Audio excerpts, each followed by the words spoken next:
भारत के अंदर मूर्ति पूजा का विरोध की शुरुआत किसने करी और कब करी? ऐसा नहीं है कि मूर्ति पूजा का विरोध 14 अक्टूबर 1956 को नागपुर की भूमि में हुआ। उससे पहले मूर्ति पूजा का विरोध तब हुआ जब आर्य समाज की स्थापना होती है। इस देश के लोग जो कह रहे हैं कि हमने कहा राम को नहीं पूजेंगे, कृष्ण को नहीं पूजेंगे, गौरी को नहीं पूजेंगे, गणेश को नहीं पूजेंगे, इस पूरी बात को एक शब्द के अंदर हमारे दयानंद सरस्वती जी ने कहा कि हम मूर्ति पूजा नहीं करेंगे। ये आर्य समाज की पहली प्रतिज्ञा है या नहीं है? अब आती है अगली बात। बाबा साहेब का आर्य समाज के साथ बड़ा सद्भाव था। बाबा साहेब पाली का अध्ययन करते थे और बाबा साहब के पास एक व्यक्ति आते थे जिनका नाम था ईश्वर चंद मेधार्थी। ये जो मेधार्थी साहब थे ये कानपुर के रहने वाले थे और दीक्षा भूमि के अंदर उपस्थित थे। अब सवाल उठता है कि जब हमने कह दिया कि हम मूर्ति पूजा नहीं करेंगे तो हमें बुद्ध को पूजना है, हमें बुद्ध को मानना है, और हम जो बुद्ध को मानते हैं उसी बुद्ध से बुद्ध परस्ती बना है। आप बुद्ध परस्ती को समझते हैं? इस देश के अंदर एक बात कही जाती है बुद्ध परस्ती।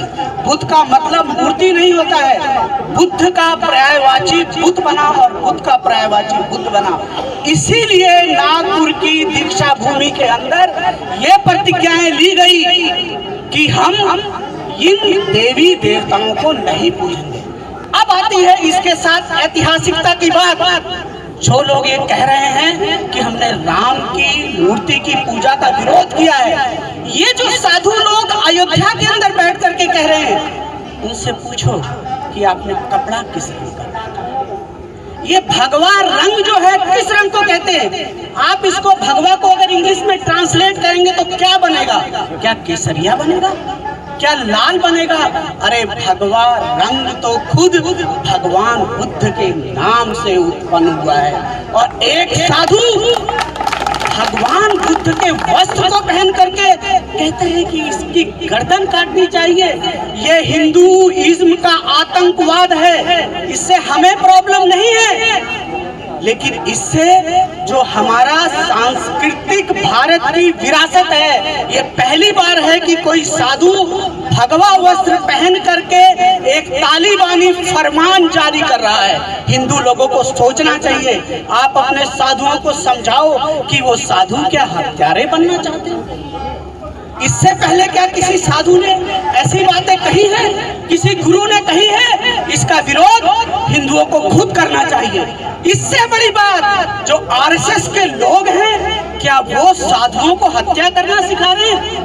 अरे आरएसएस तो संस्कृति की बात करना चाहती है। आपके नाम में संघ जुड़ा है, और ये संघ कहाँ से उठा है? क्या ये संघ आपने वेदों से निकाला है?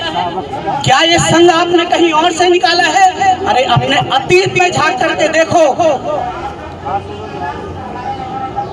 आप जो अपने अतीत के अंदर झांक करके देखोगे तो एक विरासत है साधुओं की और संतों की।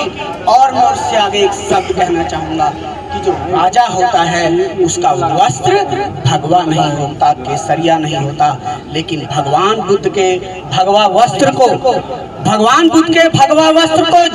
जब तक आपने राम को स्टेज पर नहीं पहनाया तब तक राम भी श्रेष्ठ नहीं बना। समझ सकते हैं आप लोग? क्या राम एक राजा होकर के भगवा पहनते होंगे? लेकिन नहीं, ये भगवा वस्त्र पूजनीय है। इसलिए मैं कहना चाहूंगा कि जो साधु समाज के लोग हैं वो लोग आतंकवादी बन रहे हैं, और ये किसी भी साधु का आतंकवादी बनना गलत है। मैं यही बात कहूंगा कि जो हमारे उत्तर प्रदेश के मुख्यमंत्री हैं, मैं जब भी कहीं जाता हूँ लोग मेरे भगवा को देखते हैं, कहते भंते जी आप क्या कहते हैं, योगी हो। अरे दूसरा योगी हत्या की बात कर रहा है, एक योगी मुख्यमंत्री है। एक साधु को इसके ऊपर क्या कहते हैं, संज्ञान लेकर के केस रजिस्टर्ड होना चाहिए। उससे अगली बात आती है, हमारे लोग कानून की बात नहीं करते हैं। अगर किसी के ऊपर एट्रोसिटीज होती है, किसी दलित नेता की हत्या की बात की जाती है, तो सबसे पहले संज्ञान एससी कमीशन को लेना चाहिए। एससी कमीशन के जो मेंबर्स हैं वो शेड्यूल कास्ट हैं।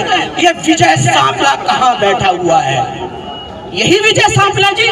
अरे क्या आपके कमीशन में पावर नहीं है? क्या आपने यूपी के डीजीपी को पत्र लिखा कि भाई एक साधु हत्या की बात कैसे कर रहा है? और अगर एससी कमीशन एक नेता की हत्या का संज्ञान नहीं ले सकता तो शायद वो सड़क पर मरने वाले किसी शेड्यूल कास्ट की हत्या का भी संज्ञान नहीं ले सकता है।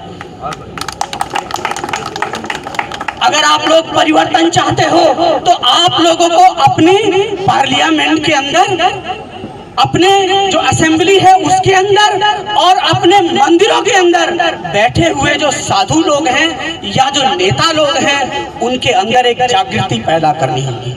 मैं ये नहीं कहता हूँ वो लोग गुलाम हैं, हाँ मैं ये जरूर कहता हूँ कि वो लोग मजबूर हैं, वो लोग नौकरी कर रहे हैं उस पार्टियों में। और ये जो नौकरी करने वाले लोग हैं अपने बीवी बच्चों की सोचते हैं। लेकिन मैं राजेंद्र पाल गौतम जी की दाद देता हूँ कि इन्होंने मंत्री पद को त्याग दिया बाबा साहेब के उस आंदोलन के लिए जो हमारा अधिकार था।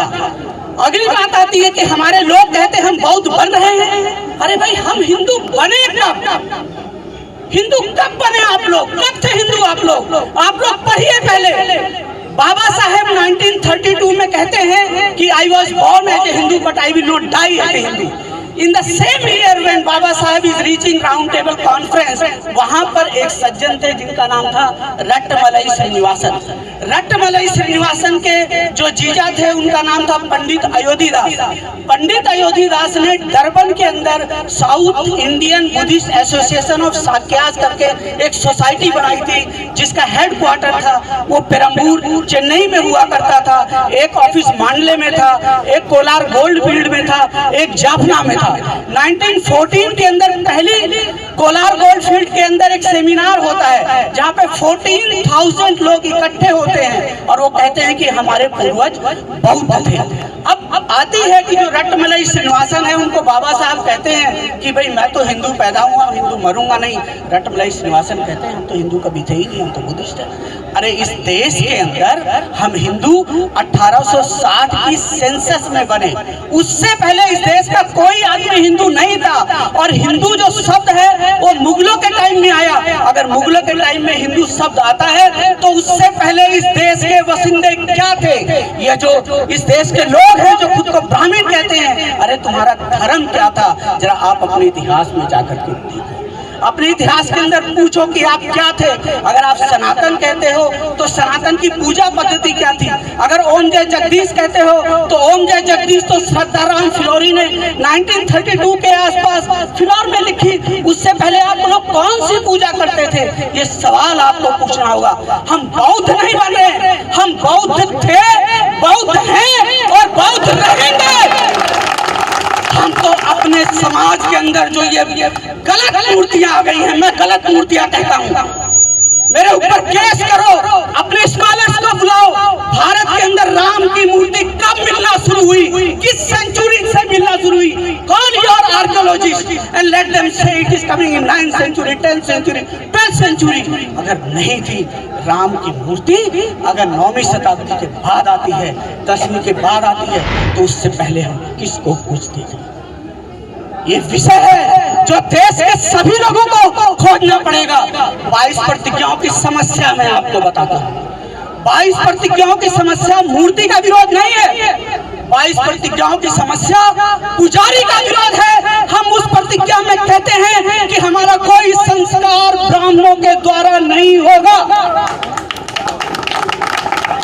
इस एक सिंगल स्ट्रोक से आपने करोड़ों हजारों करोड़ रुपए का बिजनेस खत्म कर दिया। किसका बिजनेस खत्म कर दिया? एक जाति का बिजनेस खत्म कर दिया आपने। किसी सभी ब्राह्मण का नहीं। मेरी एक बात सुनिए, हम जब ब्राह्मण कहते हैं तो अच्छे ब्राह्मण हैं जो बाबा साहब के साथ खड़े हुए। हम जब ब्राह्मण कहते हैं ऐसे ब्राह्मण हैं जिनके बाप दादाओं ने कभी मंदिर में पूजा नहीं करी, बड़े सेकुलर लोग हैं, वो भिक्षुओं को बुलाते हैं, भोजन दान देते हैं, बुद्ध की पूजा करते हैं। मैं ब्राह्मण नहीं कह रहा हूँ, मैं ये हिंदू समाज के उन पुरोहितों को कह रहा हूँ जो हिंदू समाज के अंदर जो सुधारवाद आ रहा है उसको रोकना चाहते हैं, उसका इस्लामीकरण करना चाहते हैं, जिसमें कहते हैं कि हमें किसी की गर्दन काट काटनी है। I am not saying that इस्लामीकरण विद द रिलीजन, बट जो ये तालिबानीकरण है, ये जो तालिबानीकरण हो रहा है साधुओं का, ये रुकना चाहिए इस देश के अंदर। ये जो वस्त्र है किसी साधु का, वो प्रेम को दर्शाता है, वो करुणा को दर्शाता है, वो मुदिता को दर्शाता है। और ये करुणा, प्रेम, मैत्री, मुदिता को दर्शाने वाला भगवा अगर हत्या का फरमान जारी करता है तो उसके खिलाफ हिंदू समाज को भी खड़ा होना चाहिए, ब्राह्मणों को भी खड़ा होना चाहिए। ये हमारी लड़ाई नहीं है, ये भारतीय संस्कृति की लड़ाई है।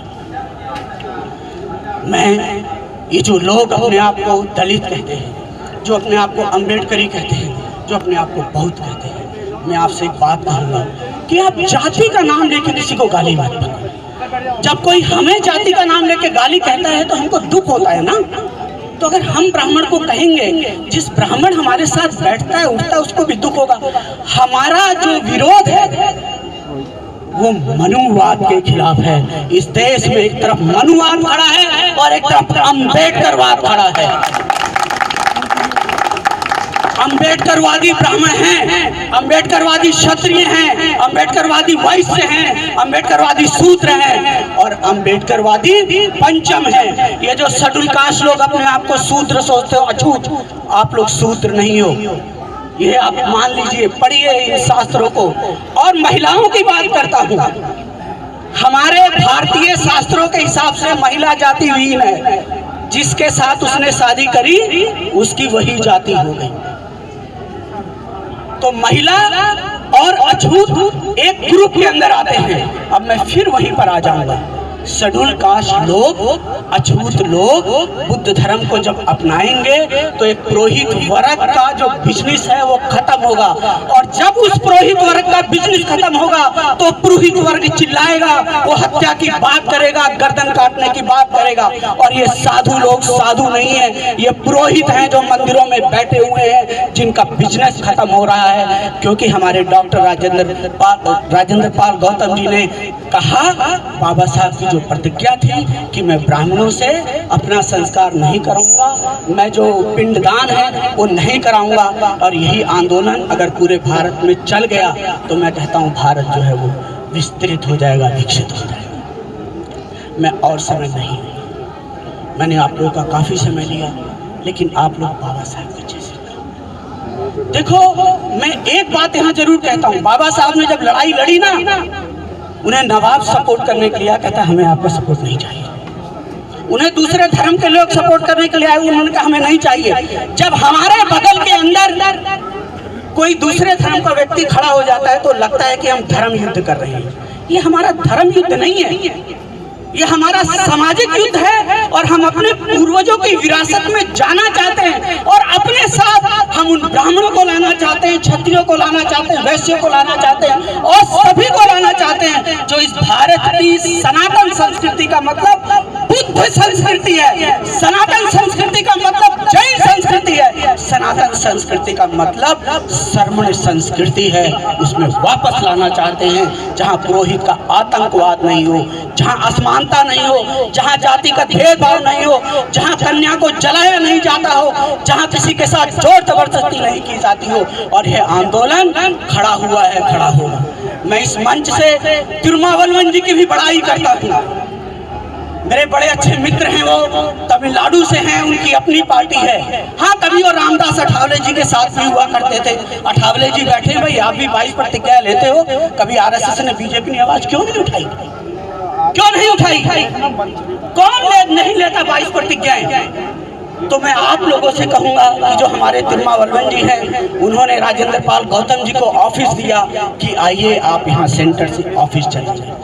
ये उत्तरी और दक्षिणी आंदोलन जुड़ रहा है। आप जितना हमें खेलोगे, इधर करेक्ट ना आएंगे तिरुमावुर, हाँ करेक्ट ना, हाँ अभी दक्षिण भारत और उत्तरी भारत जुड़ रहा है। और अगर उत्तरी भारत और दक्षिणी भारत जुड़ेगा तो वाल्मीकि की रामायण सामने आएगी। मैं वाल्मीकि की रामायण की बात क्यों करता हूँ? भारत में 2 रामायण हैं, एक है रामचरितमानस जिसके अंदर राम को पुरुषार्थी पुरुष दिखाया गया है। एक है वाल्मीकि रामायण, जिसके अंदर यथावत दर्शाया गया है कि राम का जो जन्म है वो ऋषियों के द्वारा दिए गए फल के खाने से होता है। अब ऋषियों ने कौन सा फल दिया ये तो वाल्मीकि जी जानते हैं। मैं रामायण की बात कर रहा हूँ, वाल्मीकि रामायण की बात कर रहा हूँ। और उसी वाल्मीकि रामायण को उद्धरण को पेरियार जी ने कहा, ये अम्बेडकरी लोग जो वाल्मीकि का विरोध करते हैं उन्हें वाल्मीकि को पढ़ना चाहिए। आपको एक पुस्तक है राम की कहानी, राम की जवानी, जिसे भंते आनंद कौशल्यान ने लिखा है। और भंते आनंद कौशल्यान खत्री समाज से आते थे। और इस पुस्तक पढ़ी है किसी ने भाई यहाँ पे? अरे क्या करते हो यार, अम्बेडकरी कहते हो खुद को, किताबें पढ़ते नहीं हो, क्या करते हो आप लोग? हमारी जो लड़ाई है वो विद्वता की है। हम इंफॉर्मेशन पे लड़ेंगे, हम सच्चाई पे लड़ेंगे। और अगर केस लेकर के ये जाते हैं तो इन केसों का एक पब्लिक के ऊपर केस सुना जाए, फिर पता चलेगा सच्चाई क्या है। देखो पेरियार जी ने वही कहा है जो वाल्मीकि जी ने अपनी रामायण में कहा, और जो वाल्मीकि जी ने कहा वही ललई यादव ने कहा। हमें वाल्मीकि जी का शुक्रगुजार होना चाहिए कि उन्होंने यथार्थ को रखा। अगर इस देश के अंदर वाल्मीकि नहीं होते तो आज राम भी नहीं होते, ये आप याद रखो। लेकिन वाल्मीकि के राम में और तुलसी के राम में अंतर है। हिंदू समाज तुलसी के राम को लेकर चल रहा है, लेकिन वाल्मीकि के राम को छोड़ दिया। हम लोग वाल्मीकि के राम को लेकर के चल रहे हैं, क्योंकि वो एक मर्यादा पुरुष नहीं थे, बल्कि वो परिस्थितियों के शिकार थे। कौन व्यक्ति जंगल में जाना चाहेगा? परिस्थितियां ही है ना जंगल में भेजती हैं। और ये परिस्थितियों की जो शिकार है वो हम लोग भी हैं। आज अगर हम यहाँ बैठे हैं, हम परिस्थितियों के शिकार हैं।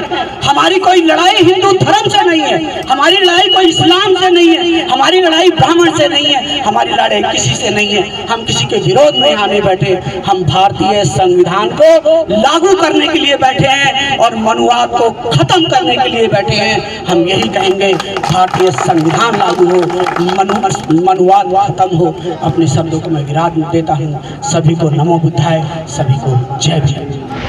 अगर आपने अभी तक हमारा चैनल सब्सक्राइब नहीं किया है तो सब्सक्राइब करें और घंटी का बटन बिल्कुल भी दबाना ना भूलें, ताकि सभी लेटेस्ट खबरें पहुंच सकें आप पे सबसे पहले।